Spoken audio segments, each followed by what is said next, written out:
So that gives you just a little taste, and keep in mind, like, the visual effects. I can already hear Nick, like, it's not done yet. But without further ado, let me bring out Nick Willing is our director, Caterina Scorsone, who's plays Alice, and Matt Frewer plays the White Knight.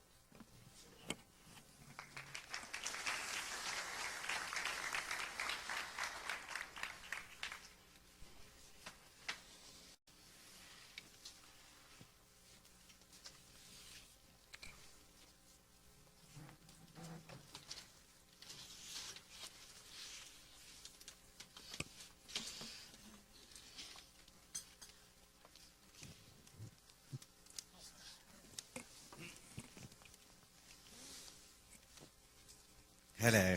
Hello. So, questions?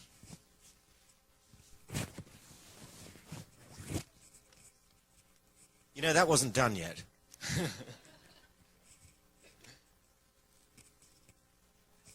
Over here?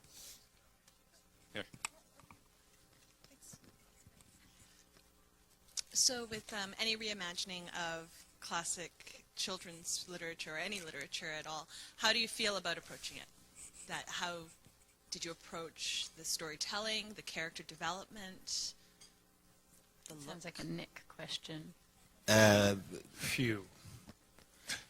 How to carefully, yeah.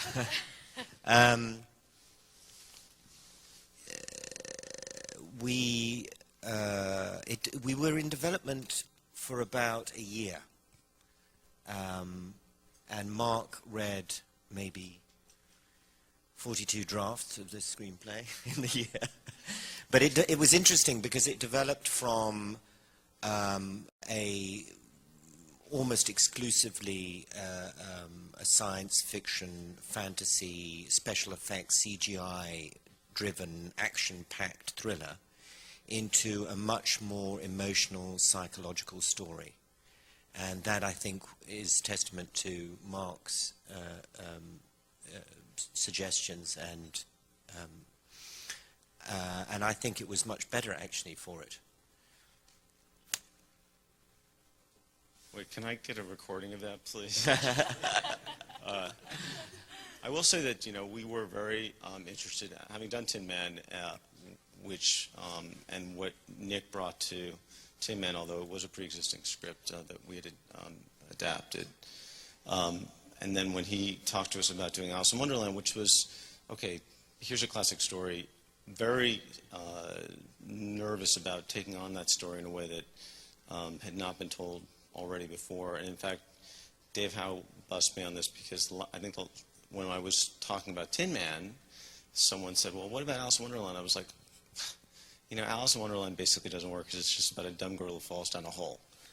And it is in a sense that the narrative of that is, Lewis Carroll's narrative is really an episodic thing about a girl that a lot of stuff happens to that doesn't drive the story very well. And so I think it really does need to have a take on it that, and it was also political. I mean, you're much more versed on this than I am, but that and Through the Looking Glass were both political satires dealing with all sorts of things that we don't really know or care about anymore in terms of how Parliament worked and everything else. So to take that into a narrative really drove and felt modern was something that, as much as I will love to take all the credit, I had very little to do with except to really to challenge Nick to find the right way to do that. And I think the clips that you saw don't do justice to really where the story goes in terms of you got a little taste of the Dormouse, but in terms of the way that the story has been adapted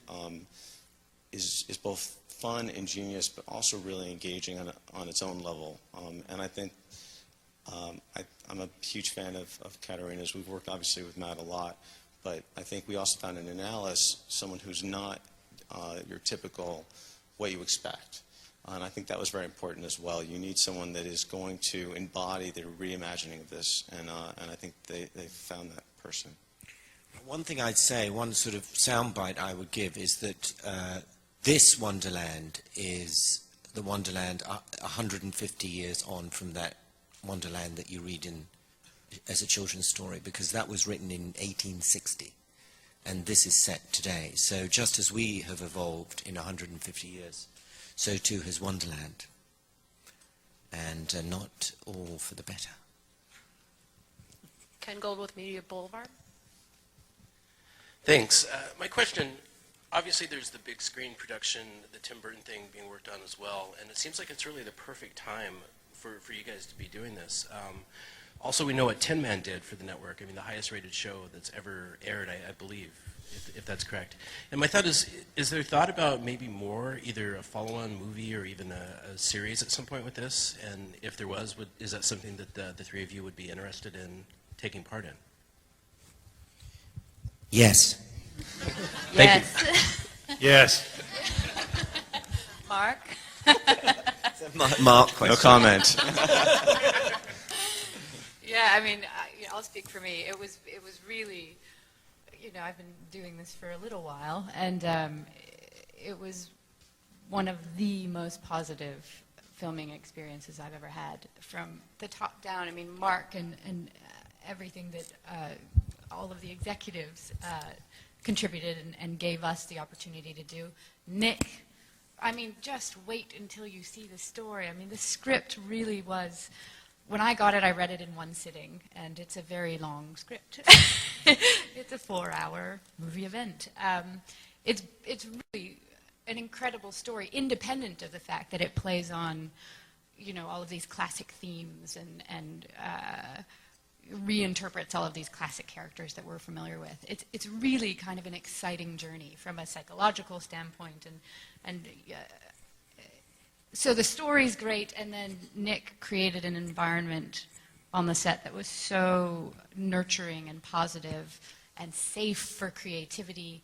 We had a really long rehearsal period where he worked with everyone individually and together, and we found all kinds of things that we couldn't have done on our own, and then we got to set, and the crew was fantastic. They'd been assembled. Some were from Tin Man, and some came to us just on this project. But it was really one of those magical experiences where everyone kind of walks around in a bit of a daze, going, "Is this really? We're really getting to have this experience that we all think we're supposed to have when we make a movie?" It was so positive for so many reasons. We were talking about it earlier on, and I think a lot of the actors, and I know Nick was talking about this too, we're sort of suffering from post-Alice syndrome, PAS. And it's because you so rarely get material that is that good, that it's difficult to find stuff that's going to measure up, and it was a fantastic experience, top to bottom, and long may it continue. So if it has a chance to live in a series, I think we'd definitely all be jumping on board. Yeah. Yes. Make my way around here.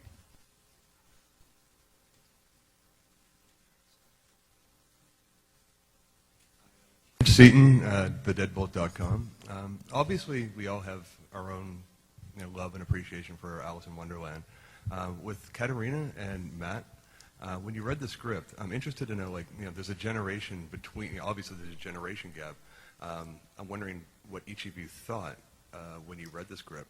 Can you talk about that? You mean there's a generation gap between me and her? Yeah, obviously. Oh, A little long in the tooth. Yes, I was able to consult Lewis when he wrote his version. I think this one had all the elements of the original classic story, but kind of it went to DEFCON 9. As Nick said, it's 150 years on. I mean, it's probably it has a darker edge to it than the original, but